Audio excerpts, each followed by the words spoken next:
Hey, what's going on, guys? My name is Dr. Boyce Watkins. Welcome to drboycetv.com, the home for intelligent Black people. Today, I want to talk about Alberta King. Alberta King is the mother of Martin Luther King Jr.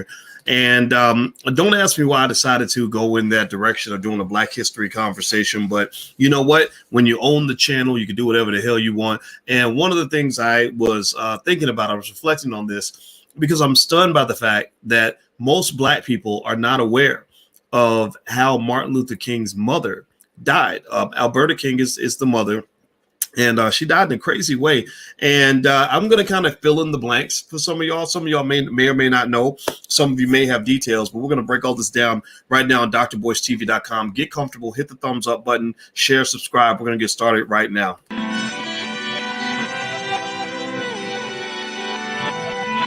Here we are, clan the isms, cataclysm great.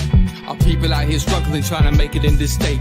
Everybody out here doing it, but we the ones who late. Now family, we the ones who gotta delegate. Get that money in the power, never be fake. Stick to cosign for 3. What did he say? Create jobs, support our own. Educate the same and buy back your home. Got 3 degrees, triple 10. 3 PhDs, now we on the CNN. DBTV, let's talk about negligence. Ignorance is bliss, but we can turn it to intelligence. Believe none of what you hear, half of what you see. Let's break it down here on Dr. Boyce TV. Here we are. Hey, what's going on, everybody? Welcome to drboycetv.com, the home for intelligent Black people. Today, I want to talk about Martin Luther King, actually. Don't ask me why. It was on my mind. And do me a favor as we get started. Please hit the thumbs up button, share, subscribe button. We need your support. Also, we must begin the conversation by reminding ourselves of who we are. On this platform, we are what is called B1, hashtag B1. That's the hashtag I'd like for you to use. Hashtag B1s means we're Black first. It means we're not trying to be cool and trendy. We're trying to be intelligent and forward thinking. It doesn't mean we're trying to fit in with backward thinking Negroes. We're trying to be the Black people that are ahead of our time, not behind our time. B1 means that we put our community first. It means that we solve our own problems, and the Black community is what matters. I'm not here to just sort of do stuff for everybody else and pretend to be Black. No, I really want to be Black. That's where we are. That's where our energy needs to be focused. So if you agree with that philosophy, if you are one with that ideology, type hashtag B1 in the chat, and we can get started. Let's talk about Martin Luther King. This was on my mind today. I just took a trip to Louisville. One of our kids is thinking about going to the University of Louisville. You know, that's a big deal to me because I am a Louisville Cardinals fan. For those of y'all that don't know, I am from the Ville. I rep the Ville. My grandmother actually was a big Louisville fan, and Muhammad Ali's out of Louisville. And here's an interesting thing about Louisville that you may not know. How many of you, give me a yes or no in the chat if you knew this, and we're going to talk about Martin Luther King's mother in a second, but I want to ask you, how many of you knew that about a year after Martin Luther King died, how many of y'all knew his brother died in Louisville? How many of y'all knew that Martin Luther King's brother also died like right after he died? Did anybody know that? And I asked you this question. Give me a yes or no in the chat if you knew that. The reason I asked you this question is because everybody knows the basic stuff, right? Like everybody knows "We Shall Overcome."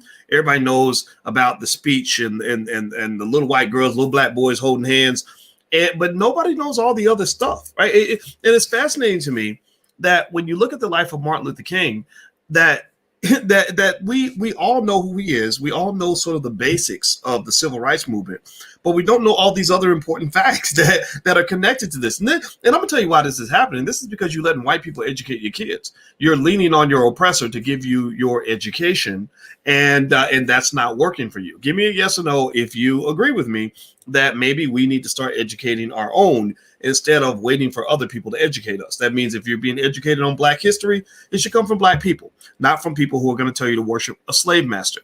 If you want to learn about economics, it should come from Black people, not people who are only going to teach you how to build white wealth, but people who are going to teach you how to build Black wealth, right? When you learn about your health, you should get your education from people that want you to be healthy long-term in a holistic way, in a preventative way, not from people who just tell you to go and eat a bunch of fried chicken and go get a government shot to protect you, right? Like seriously, if you really keep going down the list, there's so many areas where we really need to have a takeover. You know, Jay-Z used to have that song called The Hova, like H to the Izzo, right? Well, we need to have a takeover in the black community. We need to do a HOVA where we just take over everything. We take over education. We take over our own economic systems in particular. We take over our own media.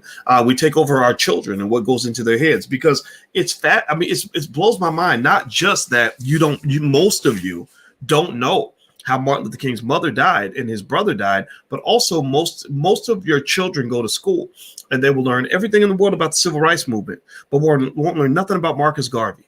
Like literally, they will hide Marcus Garvey. Like we don't want the little Negroes to find out about Marcus Garvey.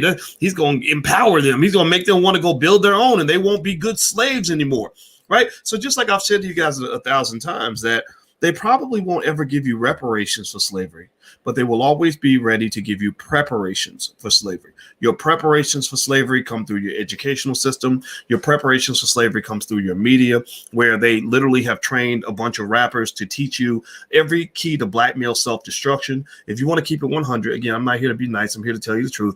A lot of times when you're seeing people have consequences in their lives, whether it's health-wise, going to prison or whatever, it's because some of the music that you're taking in on a daily basis ain't nothing but garbage. It's nothing. It's designed to kill you. It's designed to destroy you. That's strategic. That's deliberate. That's not accidental. It's not accidental that they will promote a rapper that is mass promoting drug addiction to young black males. Because if you high and you drunk all the time, then you ain't shit. You can't stand up to white supremacy because you can barely stand up on your own damn feet, right? How you gonna go and conquer the world when you can't even remember how to go pick up your kids today because you're so busy getting high all day, right? So they want you high. They want you stupid. They want you broke, because high people that are stupid and broke can't do nothing. High people that are stupid and broke are sitting around waiting to be victimized and to be killed by a cop or killed by a gangbanger or whatever, right? The people that are alert, the ones who are strategic, the ones who are strong, the ones who are intelligent, you become public enemy number one. So let's dig back into this. Do me a favor, hit the thumbs up button, hit the share button, hit the subscribe button. Also, I have a book called It Takes a Village to Raise the Bar. This is my vision for the black community for the next 100 years. You can go get the book for free at allblackeconomics.com. Please read it with your children. It costs you nothing. Hundreds of thousands of you have read the book. I want hundreds of thousands more to read this book, because this is very important. You're not getting messages like this everywhere else. Eventually, though, everybody's going to be doing it, just like with economics. 10 years ago, wasn't nobody talking about wealth building, but now everybody's talking about it.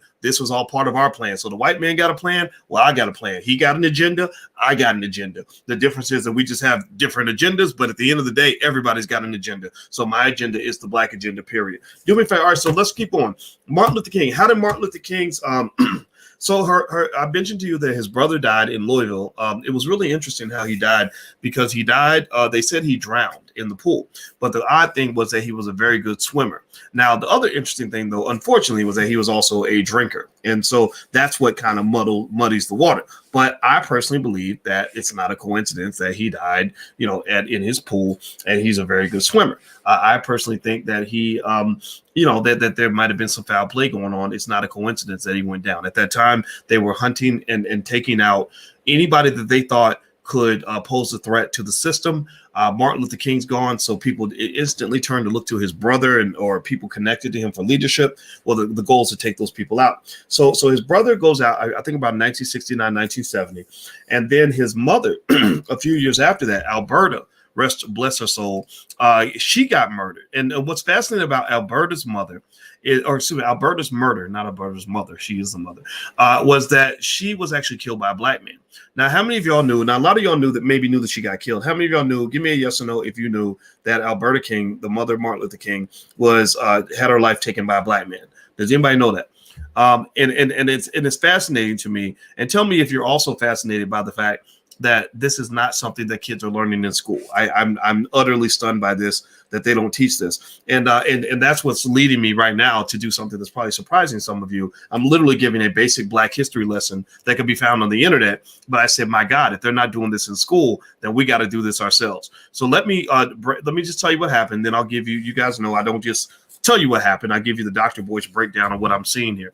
So it says Alberta King was shot and killed on June 30th, 1974, at the age of 69, by Marcus Wayne Chanel, a 23-year-old black man from Ohio who had adopted the theology of the Black Hebrew Israelites. Now, mind you, I love my Hebrew Israelite people. I got people that follow me that are part of Hebrew Israelite. So this to me is not in any way a disparaging statement about them at all. So I'm not, I think that what happened then, I don't in any way, I know people want to act like because somebody believes in Farrakhan and they go kill somebody, they want to blame Farrakhan. I don't believe that's true. I believe in individual liberty, individual choice. And so, this idea that somehow because you're affiliated with a group, that the entire group is responsible for any personal decision you make, that's just dumb. That's just stupid. I'm a believer in personal choices. Even this week, I think some people got maybe a little bit uncomfortable with me or upset with me when we were talking about Black Rob and they were saying Diddy ain't nothing, man. Diddy let him die. Diddy did this, Diddy did that. And I was like, Black Rob's a 50-year-old man. I'm not saying that Diddy did everything he was supposed to do. I don't know that business arrangement, but when you're a man, I'm just being honest with you guys. When you're a man, you're supposed to handle your business. You are responsible for getting your health insurance. You are responsible for taking care of your health. You are responsible for doing the things you need to do to have a better life. And if you go into a situation voluntarily where another man exploits you and you sit there at the end and you say, well, and I don't think, and Rob didn't say this. This was what people were saying online. He didn't say it. This is what other people were saying. Like, oh, Diddy should have done this and done that. I never grew up in a world where a grown-ass man is supposed to be taking care of another grown-ass man. I just never grew up I never grew up in a world where a grown man is responsible for the choices of another grown man. When I have friends that have gotten high. I have friends that have killed themselves. I have friends that have gone to prison. I have friends that have murdered people. And if somebody was to come to me and be like, well, Boyce, you should have made sure that didn't happen. I'd be like, okay, and how in the fuck am I supposed to do that? How in the hell am I supposed to control the choices of another grown man? Seriously. So I just think that in general, I'm not telling you guys what you can believe what you want to believe, but I'm just going to tell you there's something weird on the internet where there is this weird energy where there are people there. I think it's a small segment. I honestly believe that. I don't believe the majority of our people think this way, but they have a presence of people that always look for somebody else to blame when something goes wrong in somebody's life. And I'm not a fan of that, right? So anyway, let's get back to that. The reason I made that point is because just because Marcus Wayne Chenault was a member of the Hebrew Israelites, this does not speak negatively on the Hebrew Israelites. If you are part of that group, I love you, because the Hebrew Israelites, as quiet as kept, they are light years ahead of the rest of the community in terms of the do for self ideology. They understood what B1 meant before B1 was ever a thing. Like they get it, and they have their own set of beliefs. Maybe I may not align with every belief, but when I meet people, I'm talking about the quality people. Every group has its variations, but when I meet quality people from the Hebrew Israelite group, I don't have to explain to them why you want to be independent. I don't have to explain to them why you want to educate your kids. I don't tend to have to explain to them why building Black economics is important. The hardest people to explain this to is typically like your so-called educated corporate Negroes, right? The Black people who have become so dependent on the white man's nipple that they don't know how to exist without the help of white people. They bring in these ideas from other people just because they think that white people are more powerful. So you're not just fighting against the challenges that are already there. You're fighting against white supremacy. They've been infected with white supremacy. In order for me to move forward like a baby on training wheels, I need their approval in order for me to even have permission for me to have any type of independence. So my independence is completely dependent on their approval. Well, if your independence is dependent on other people's approval, then that's not independence. That's dependence, right? Dependence disguised as independence. And it's like when they have a little baby who's on the bike. You ever see a little baby on the bike? He's on the training wheels and they start pushing him and he really is thinking like he's really doing it.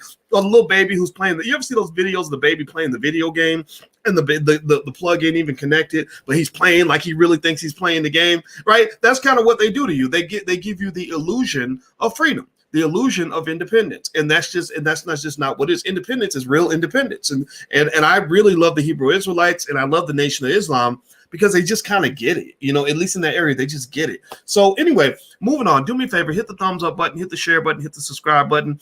And also, if you want to see the $5 a day investing plan, you can go to the allblackagenda.com. There's a $5 a day investing plan that shows you how to build massive wealth for your children within one generation by investing $5 a day. There's also a link to Ice Cube's contract with Black America, who actually, shout out to Ice Cube. He partnered with me. We bought a couple thousand copies of Powernomics, and we're going to give them away. And I'll announce to you guys when they're available. But anyway, you can go to the allblackagenda.com. Hit the thumbs up button. Okay, so Alberta King was shot by Marcus Wayne Chenault, a 23-year-old black man from Ohio.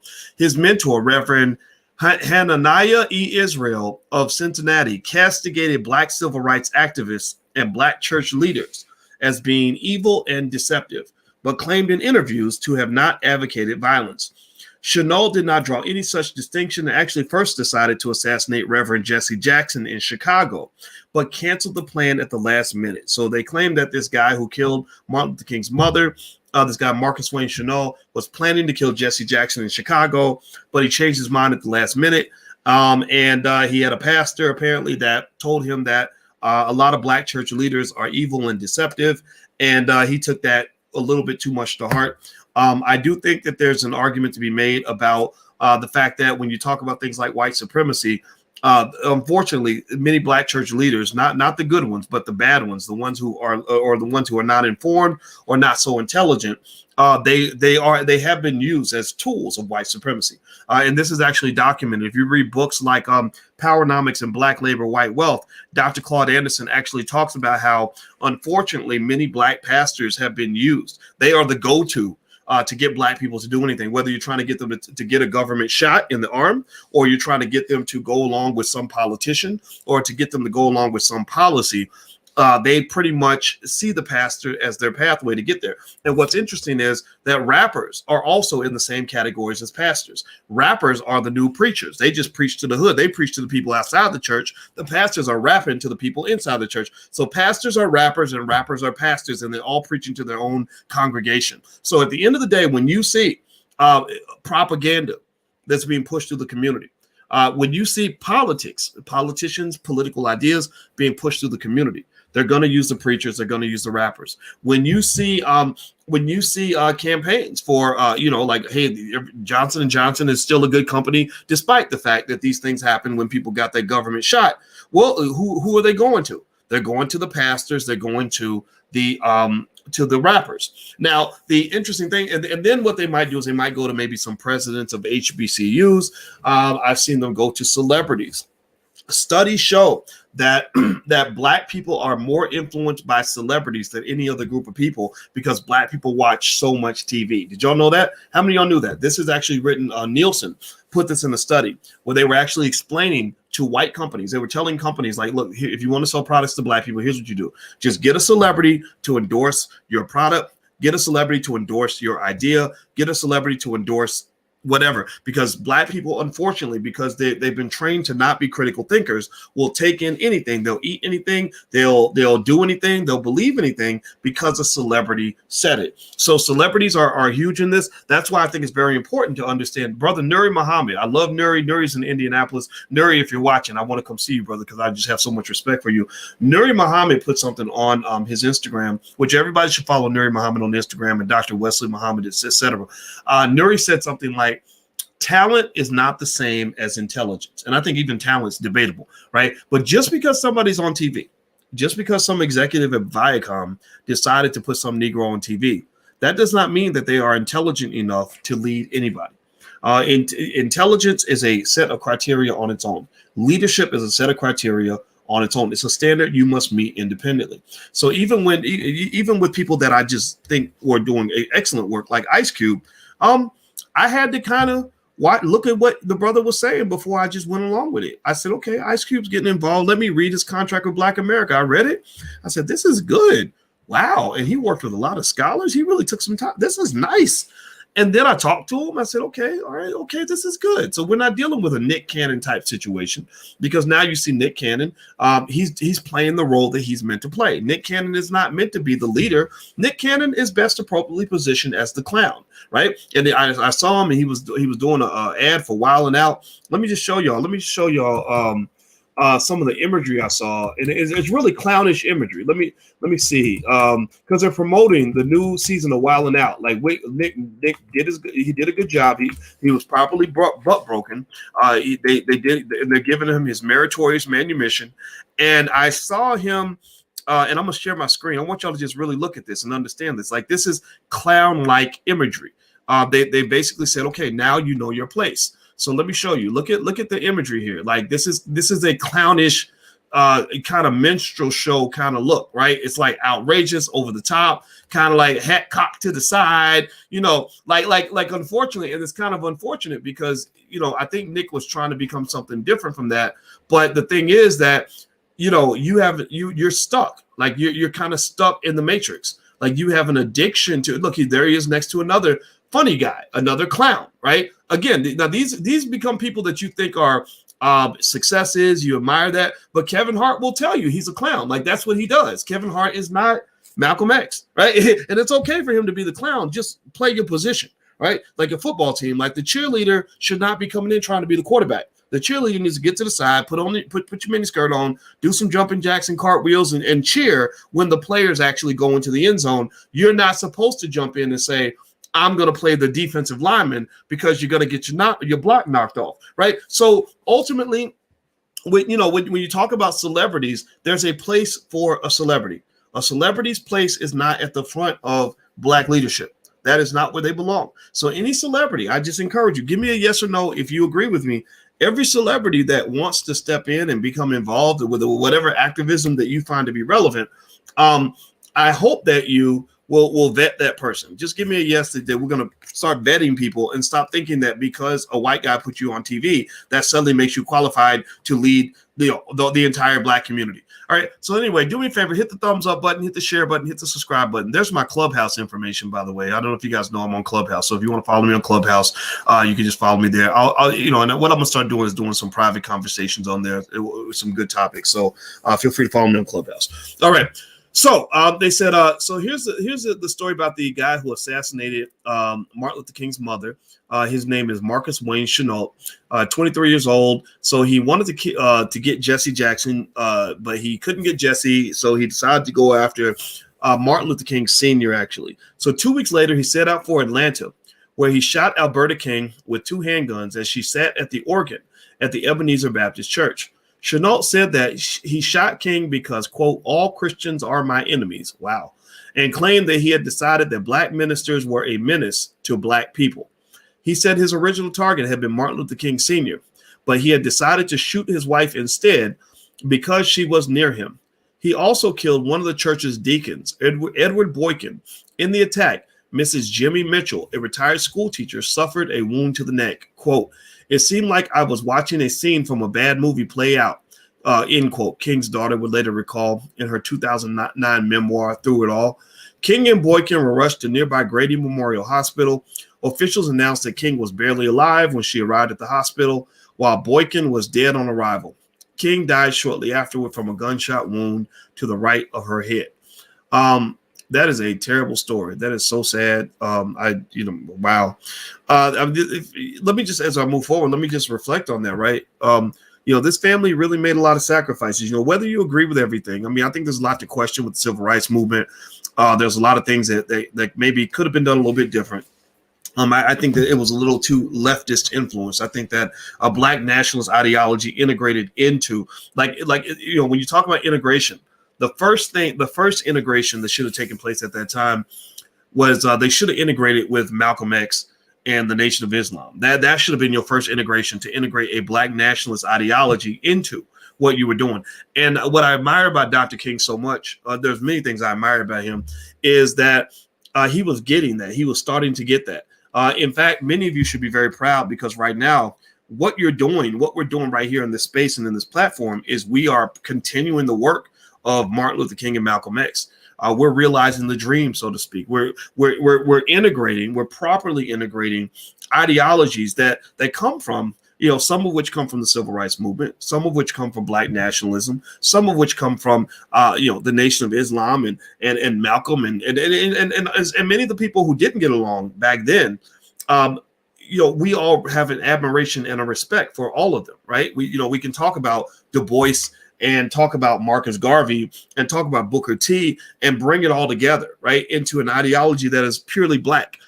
The reason that you want to be careful about white supremacy is because white supremacy, again, if you read books like Powernomics and Black Labor, White Wealth, white supremacy thrives on divide and conquer. It thrives by having you say that if you don't believe what I believe, then I'm going to treat you like you're just 100% enemy. Like there's no good ideas where you come from.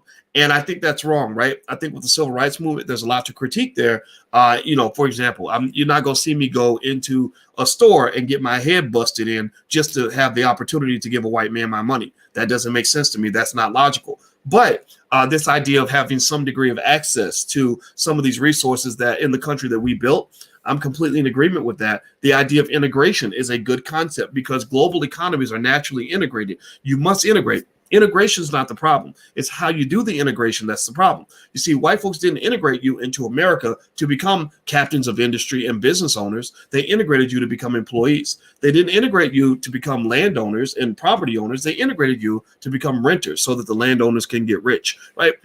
They didn't integrate you to become producers of products and to make millions of dollars that way. They integrated you to become consumers of products so that you can help their companies become wealthy. So you're brought in as a renter, an employee, and a consumer, which means that you are the fuel that makes capitalism thrive. So what I'm saying is not that integration itself is a bad idea. What I'm saying is that the appropriate type of integration is where you integrate and you come in and you say, okay, we can do this together, but it has to be a partnership. It's not going to be servitude. We're not doing colonialism. We're not allowing you to take us, to take over everything and control everything. We're here to be owners. We're here to control the ship. We want to own the car. We want to drive the car. We're not just here to ride in the car. So I think that's the important thing. And Dr. King was getting that, right? He was talking about we're here to pick up our check. I believe that if I were hanging out with Dr. King and I was sitting here saying, okay, bro, here's something you might want to add, or let's hear what the Black Panthers have to say. Let's listen to what Malcolm's saying. I think that a more unified ideology could have allowed us to really go in for the jugular, like really go in here and really do some things, because a lot of good things were happening in your community before integration took place. You had stable families. That comes from more so from Black nationalism. The leftists, the people on the far left are not big on stable families. They're not big on households led by, strong fathers and strong mothers.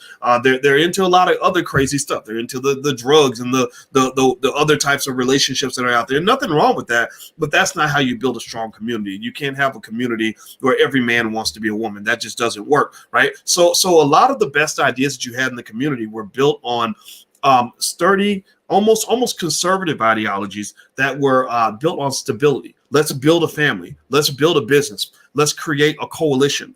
And what those coalitions allow you to do is it allows you to integrate in a way where people can't split you up and pick you off one by one. See, integration, unfortunately, the way it was done, it became a type of dilution, where if I split up all the Black people and get them all kind of scrounging for themselves, get every single mother out here trying to do it all by herself, so where she's ended up in a big pile of crap and terrible situations because she can't solve those problems because she's never been taught that, hey, a husband could actually help me solve half of these problems I have, then I got her. Boom, I got her. Now Joe Biden becomes her new husband. Now Jesus is her husband, and the state is her baby daddy, right? So you're looking up toward, or you're giving more admiration to the government and to Joe Biden because he sent you a government check than you are to that Black man who's doing his best to be there and to be your defender and protector. The same thing is true for Black men as well, right? When we are taught through music to disrespect Black women, or we believe that a Black man who loves Black women is a complete simp, well, guess what? You're going to be out here struggling. You got 8 babies, mamas, and you paying child support to all these different women. And next thing you know, you're broke and you don't have the support of a woman. So guess what? And you live in the fast life. You listening to the music. You're getting high on dope. You smoking weed every day. You're getting drunk every day. You're blowing all your money. You're out here running around with hoes. Next thing you know, you're 45, 50 years old and your health starts to deplete. And ain't no woman around that's been loving you for the last 15 years to really take care of you, right? Ain't nobody, and you ain't got the 401k. You don't have the life insurance. You don't have the stability and the security and the good health that you need in order to get through the fact that you're not 22 anymore, right? So when you start seeing guys kind of breaking down around 45, 50 years old, it's because when you're 50 years old, you can't live like you did when you were 25. That's just a fact. And there's a lot of guys who do that, who keep living in their 50s like they did in their 20s, and that shit don't work. You better find you a quality woman and get somebody to love your black ass. Like, stop treating every woman like she's a worthless piece of shit. Like, that's not what a man is supposed to do. Like, it don't mean you can't have your fun. It don't mean you don't have your little experiences or sow your oats. I don't judge that, but I'm saying that there is a point where you got to understand that a woman is more than just a vagina. like you can't just, and the same thing is true with the ladies. You got to realize that when you're tearing down black men left and right, you're tearing down your last line of protection. Only a real man will take the time to explain to you that a lot of the reason that black kids are being murdered and molested in the hood is because they don't have fathers in the community to protect them. There was a young lady that I used to mentor who was really sad. She was really depressed because she would go to school every day and all the girls would want to fight. All the little girls were fighting like dudes, like punching, I'm going to kill you. I'm going to get you up there. Like really emotional problems. They were easily triggered. And I remember I said to her, I said, out of all the girls that you fighting with at school, I said, how many of those girls do you know that actually has a daddy in the house? And she said, none. I said, really? So name your 8 best friends. How many of your 8 best friends have a father in the house? She said, none of them do. So what I'm trying to say to you is that you don't think there's a connection? Give me a yes or no if you get what I'm saying. Please tell me if you get what I'm saying. Like, you don't think there's a connection between the fact that these little girls are going to school fighting like butch dudes and the fact that they don't have a daddy at home? Like, you see, what fathers do is fathers impose order in a situation. The fathers will get together. If I'm a dad and I got daughters, like I got daughters, and if there's another dad down the street and they got daughters and my daughters are gonna go and beat the hell out of their daughters or whatever, no, we're gonna come in there, we're gonna stop that shit immediately. When the kids in our neighborhood started fighting and the boys and the girls are all hitting each other and all that, me and the other dads got together and went over there and said, this is not going to occur anymore. You are not going to hit a girl ever, or not on our watch, unless you want to find yourself, on the ground. Or, and also we would tell them, the girls, like, stop provoking them, stop this, stop all of this, right? So basically the fathers are the keepers of order in a community. So when you have no fathers, you have no order, you have chaos. Am I right or am I right? When you talk about little children, unfortunately, being molested by their mama's boyfriends, well, DMX's story was really interesting, right? DMX was beaten regularly by his mother's boyfriends. Well, why is 8 or 9, 10 different men coming in and out of the house being around your kids anyway? It's not judging you, right? The original judgment, if you want to judge anybody, you can judge his father, who never wanted him to be born. His father was never there, right? So, but I guarantee you that if his father had been there with him as a child, he will still be alive today. So fathers matter, institutions matter, structure matters. Don't ever let these people convince you otherwise. Now, do me a favor, hit the thumbs up button, hit the share button, hit the subscribe button. If this platform is helpful to you, if you want to help us grow, we would love to have your support. You can go to intelligentblackpeople.com. In fact, I'm going to do a special lecture this week, a lecture on financial decision making. And actually, everybody who is on the Patreon account, I'll send you a substantial discount. I'll send you an 80% off discount code. I'll put it up there tonight so you can actually take a look. And if you want to join us, you can. Or if you don't want to do that, that's fine. But there's a URL if you'd like to support the platform. All right, so let me finish talking about Martin Luther King's mother. You guys know me. I'll tell you what's going on, but I'd like to give the extra spin to it. I apologize for that, but I can't apologize too much because that's just who I am. Here's what happened to the man. His name is Marcus Wayne Chenault, who killed Martin Luther King's mother. He's 23 years old, from Ohio, Hebrew Israelite. He tried to kill the father. He wanted to take out the father. The father wasn't there, so he took out the mother instead, which makes him an absolute bitch. Here's the conviction. Chenault was convicted of first-degree murder and sentenced to death. The sentence was upheld on appeal, but he was later sentenced to life in prison, partially as a result of the King family's opposition to the death penalty. On August 3rd, 1995, he suffered a stroke and was taken to a hospital. On August 19th, he died at age 44 from complications of the stroke. So he did not live long. He died very young, and that whole story is very, very sad. So here are a couple thoughts that I'll leave you with in terms of just all of this. First of all, this is one of the reasons why we have to educate our own, right? You should have known this. They should have taught you this 30 years ago, 40 years ago, some of y'all. But they didn't, right? They don't teach that stuff in school. So I propose that we start teaching each other Black history. And I'm going to start actually bringing some historians on. We got Dr. Claude Anderson. He's one of the history teachers, but there's others out there. So we got to start doing that.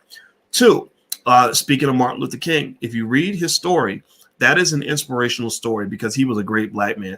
Sure, civil rights and the ideology should be questioned because the civil rights movement didn't do what it was supposed to do. It actually made us more dependent on our oppressor as opposed to less dependent. But Martin Luther King lived a great life.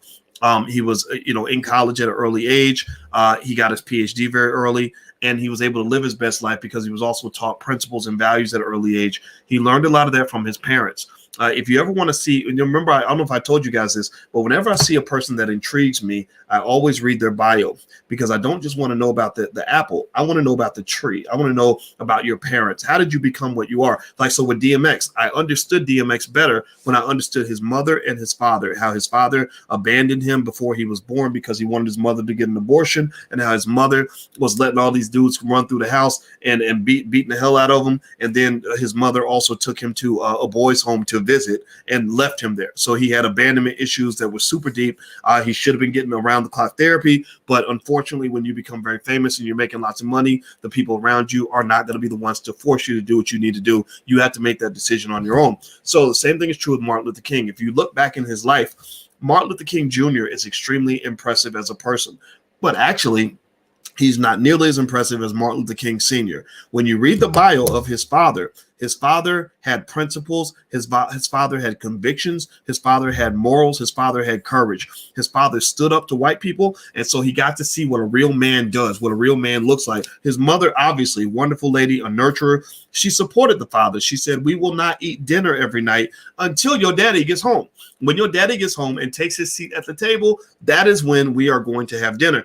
I think that's great, right? So here you have, again, if you're talking about the blueprint for strong families, you have a father who understands his role as provider, protector, and also to provide love and support for his family. You have the mother who understands her role as nurturer, and maybe if she wanted to be provider, right? She can do whatever she wants to do, but mostly nurturer and support system, right? She's the one. The mother's the first teacher, the father's the second teacher. He had great teachers. If he had not had great teachers, he would have been led astray. Right? A lot of kids grow up brilliant, don't have great teachers. They grow up and want to become mumble rappers. They want to become thugs, or they mistakenly identify themselves as something other than what God meant for them to be. So when you choose to make a family or choose to connect with somebody, choose to hook up or lay down, it's very important, obviously, for men. If you lay down with a woman, you got to ask yourself, what kind of mother is this lady going to be? I know she got a big butt and a smile. I know she's looking good. I know the sex is great, but is that really what you want to be dealing with for the next 20 or 30 years, and having your children taught by a person who is unqualified to be an adequate teacher for your children? And the same thing for women. I know a lot of single moms who have horrible problems that could easily be solved if you had a good teammate. When Alicia and I, the kids in the house are not our kids, but we are teammates. Like, there's so many things that come up that literally she can't do on her own. Like, she's like, okay, I can't get the baby to dance class and still go take the other baby to her thing and still go be at work and still get dinner ready. And I'll be like, don't worry, I'll order dinner. I'll take the baby to dance class. We got this. We'll take care of this together, right? That is teamwork. That's what a family's supposed to be. And those of you who never saw that, who have these heroic stories about how your mama did it all by herself for the last 25 years, I think it's just always important to know that it ain't supposed to be that way. And if you don't feel like you know what to do, just know there are experts that can help you. There are people that can teach you how to get along with your partner. Think about this. People love to fuck, right? Everybody loves to get with somebody and lay down and have sex and all that. Sex is natural. That's what people do. But it's like, you know how to connect your body parts with each other. But why is it that you have so much trouble getting along? Like not getting to the point where you're so sick of each other that you're booting your child's other parent out of his life or out of your life before the baby's even born. Well, maybe that means that you need some help, right? Maybe that means you've got some unaddressed trauma and things that are holding you back. And I can just tell you that when you talk about all this whole wealth building thing, you can't build wealth without having strong family structures. You just can't. I'm sorry. The lowest net worth in America is that of a single black mother. The single black mother has the lowest net worth in America. Her median net worth is $5. And then she's trailed right behind her is the single black father. talking about the dude with 5 kids and 4 babies mamas who can't even make money above the table because he's hiding from the child support courts. That's not a stable life. And you can't build, when you talk about building, you can't build on something that has no stable structure. You can't build on an unstable foundation. Do you follow what I'm saying? And your family and your community is your foundation. So the reason you're not building is because they ripped away your foundation, but you allowed them to. You continue to allow them to, but not realizing that now that you're conscious of what they did to you, that's the point where you do something about it, right? So this victim talk, like, oh, well, we can't do nothing because white people keep doing this and keep doing that. The minute you're able to acknowledge that, the minute you're able to recognize that other people have taken away certain things from you, that's when the ball is in your court. The ball, because see, here's the thing: you can't blame stupid people for being stupid because most of them don't even know they're stupid. But the minute you know you're stupid, it's the day that you should work on becoming less stupid, right? It's like a baby. Like if a baby comes to you and says, "Mommy, I need you to change my diaper," well, that's the day where the baby needs to get potty trained. Right? You don't put a diaper on a baby that comes to you and says, here, my mama told me, my mama literally says that I did this. She said, I came in there when I was about 4 or 3 or whatever age I was. And I gave her the diaper and I laid back and I said, here, change me. Like, change me, lady. Right? And she said, that was when I knew that you need to get potty trained. Right? So the same thing is true here. The minute you start acknowledging and understanding that you're a victim, that is the moment where it is your responsibility to erase and reverse the victimhood. If you're 8 years old, I get that. 8-year-olds don't know that they're victims a lot of times. They don't know what the hell's going on. But when you're 38 and you're explaining your life by justifying your bad decisions by things that happened to you when you were 8 years old, no, you're not a child. You're grown. If you can acknowledge your victimhood, then you can acknowledge your solution. If you can see how they did it to you, then you can see what you can do for yourself. You're aware. You have awareness now. So stop that. Just stop it. Let me keep going. Hit the thumbs up button, hit the share button, hit the subscribe button. Last couple points I'll make on this is that when you're talking about Martin Luther King and the great man that he was, and I'm actually show y'all some pictures, man. I pulled some pictures up, and I just really think it's great to just take some time to kind of acknowledge the people that came before us and the great sacrifices they made for us. And so here's actually a news clip of wait, hold on, let me shut this down. Hold on. I hit the wrong button. Sorry. All right, let me share another screen. So this is me and technology, man. I always end up messing it up. All right, so here is a image of the newspaper when Martin Luther King's mother was killed. This is I'll make it big so you guys can see it a little bit better. And basically that's the news clipping in case you were curious. And obviously a sad day, right? And then here are some other pictures here. This is the King family. And I love this picture. You can see here, this is structure. This is what structure looks like. This is what I want your family to look like if you can. This is I think this is his wife. Maybe this is his grandmother, perhaps. I'm not sure. And these are his siblings. I think that's Martin right there. And this is his brother and sister. And you scoot over here. This is an image of Dr. King with Coretta. Again, structure, family, strong black woman, Coretta Scott King. Black men, find your Coretta Scott King. You know, treat her like a queen, love her. You know, give her the respect she deserves. There's his mother right there. And here's another image of his mother. As beautiful as she was. God bless her. God rest her soul. So there we go. So that's the thought for today. I didn't plan to talk about this today, but you know, again, this is my channel, so I'm gonna just talk about what we need to talk about. And I hope that this conversation was helpful to you. And I hope it encourages you to know that you can do anything you want in this world. But remember that being able to come together is critically important. So that means that when you're talking about your friendships, you have productive friendships, not destructive friendships. You eliminate the toxic people and you form unhealthy relationships with the good people, right? When you talk about dating ain't just for play. Dating ain't just for sex. Dating is where you're talking about, okay, who am I trying to build this empire with? And is this person a good teammate? Just like basketball. If you try to win a championship and you got bad teammates, you will not win a title. You cannot do it by yourself. You cannot Michael Jordan your way to wealth and success and power. You're going to have to find teammates that can help you and support you. If you have good teammates, it's much easier to win than when you have bad teammates. So same thing is true with your children. Your children are teammates in training. So you train them right. All this has to be deliberate. All this has to be intentional. All this must be conscious. So consciousness is the word I want you to hang on. I want you to be conscious about the word consciousness and understand that people that have success in power and everything are very conscious about every single thing they do. They don't run around willy-nilly. They're not going to put any substance in their body and think they're going to be healthy. They're not going to go sleep with any girl just because she got a big butt and a smile, or get down with any dude just because he said a couple things that wowed you or whatever. They're going to be very intentional about every step they make so that you can be where you want to be. All right. Because success usually does not happen by accident. All right, guys, do me a favor, hit the thumbs up button, share button, subscribe button on your way out. And also, I'm going to actually go live on the Black Financial Channel a little bit later and talk about what's going on this week with stock markets and everything else. I know there's conversations being had about Dogecoin and Bitcoin and the stock market in general and the state of the economy. So if you want to follow that kind of thing, you can follow the Black Financial Channel on Instagram and follow the Black Financial Channel on YouTube.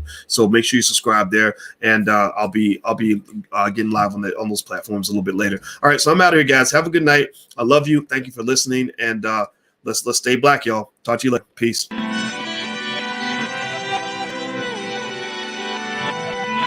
Here we are, clan the isms, cataclysm great. Our people out here struggling, trying to make it in this state. Everybody out here doing it, but we the ones who late. Now family, we the ones who gotta delegate.